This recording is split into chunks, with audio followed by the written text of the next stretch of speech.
in one beat. You're basically counting in a large triplet. 1 and a 2 and a would be D da da da da da da da da da da. Do you hear even the way that I'm saying it? Sounds more kind of square and duple, right? D D D D D D D D D D D. Whereas before I was going D D D D D D D D D D D. I'm singing the same exact rhythm, but grouped in different ways. I feel like it flows better if you don't interrupt the 2 groups of 3 with a 3 group of 2. That's my interpretation. Other people might think differently. Seriously, it's just whatever works for you. So let me just nail down that part.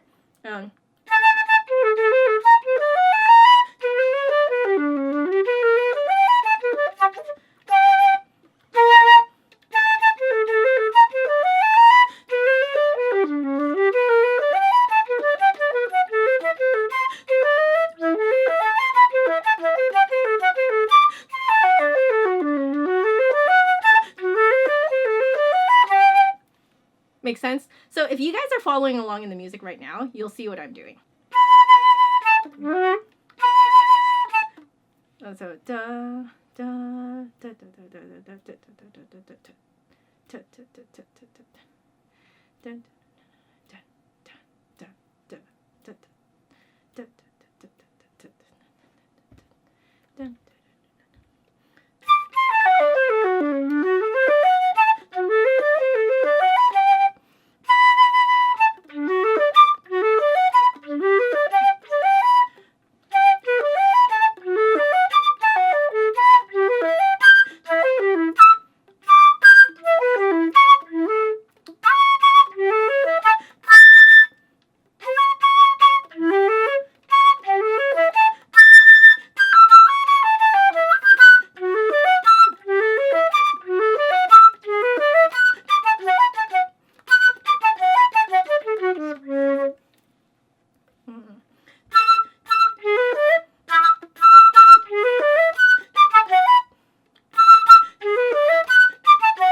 Let me explain what I was doing there when I was just kind of like counting to myself. You know how we were talking about this whole 2 groups of 3 and 3 groups of 2? Well, this next section that I just played is a sudden change into 3 groups of 2. That's what actually makes sense for this part. So I'm going to attempt to play it in the old way, which is the 2 groups of 3. You'll hear that it doesn't sound quite right.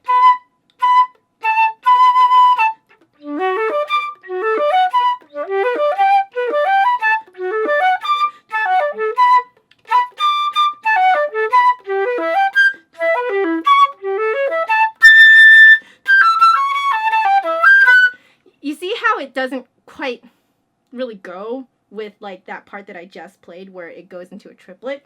Let me just show you. The part that clued me in to play this part as 3 groups of 2 is right here. They're splitting the big beat here into a giant triplet, whereas up here they were splitting the giant beat into 2 eighth notes, 2 duple eighth notes. That clued me in that here is where we already start counting in 3 groups of 2 instead. So basically we're counting in giant triplets here. Here's the trick though, is that here you are coming from counting in giant duple eighth notes into counting in giant triplets here. Where does the transition start? The transition starts on this note. Weird, right? Like this note has like nothing going on. But in my mind, I'm thinking to myself, 1 and 2 and 3 and 4 and 1 and 2 and 3 and 4 and 1 and 2 and 3 and 4 and This is my transition rhythm. Now, when you guys first heard me play this and I tripped over it, it's because in my head I was still thinking of this in giant duple eighth notes rather than a triplet. So I did actually practice this in the last time I practiced this page, but what I'm realizing now is that I'm not remembering it when I come back to play this. So what I'm going to do is I'm going to put a little note here. I'm going to put 1, going to go like this. Okay, so that reminds me now to think of this note in a triplet rather than duples. Now let's see if that helps me. So I'm going to start one line before it turns into the 3 groups of 2. Right now we're still in 2 groups of 3.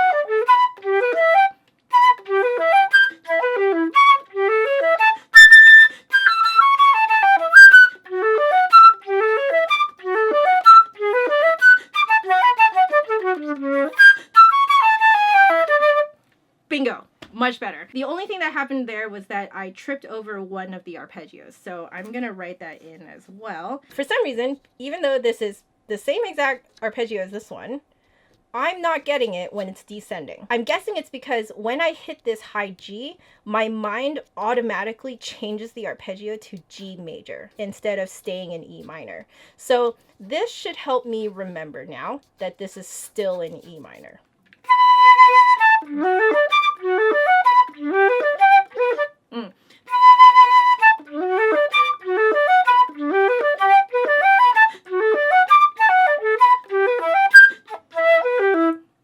So currently I want to jump 1 octave down to the G. So I am going to add a large E, and I'm going to put in parentheses that this is E minor. All right, let's see if that helps me.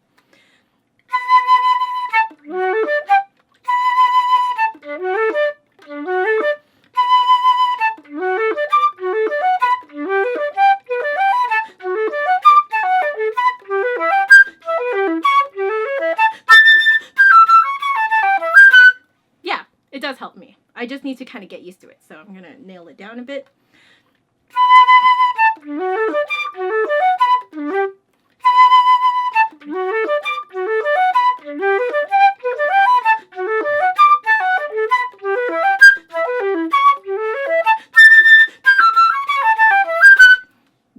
So now I want to get rid of that safety blanket breath that I'm putting in there. So that's going to be my main goal now, this time that I'm doing it.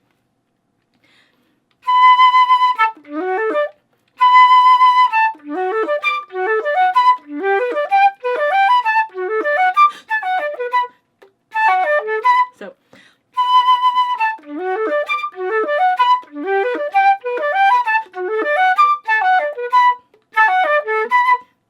I'm missing that A too. So I'm going to circle it.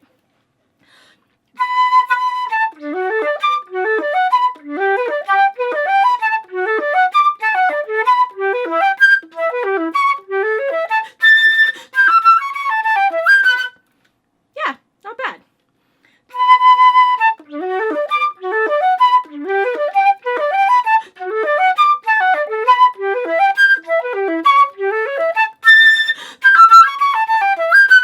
I got rid of another sneak breath too. I realize now that this video has gone on for a little bit too long already, but you guys kind of get the idea now of how I learn my music, right? I am planning on doing more videos about how I practice, so maybe I'll do one video on tone, maybe another video on technique, you know, or maybe another one on an etude, and I can talk about my thought process through those as well. If you're interested in that, please let me know. Put it in the comment section below. Please also share how you practice. I think that would be really interesting for us to hear because, quite frankly, everyone practices a little bit differently. I'm just sharing with you guys how I do it. If you guys like this video, make sure you give me a big thumbs up and hit subscribe for new videos every Saturday. My last video is over there, and if you want to catch me during the week, my social media networks are down there. But otherwise, I will see you guys next week. Bye. We're good. Okay, please focus on me. Please camera focus on me on me. Yeah, good camera, good camera. Okay, good boy.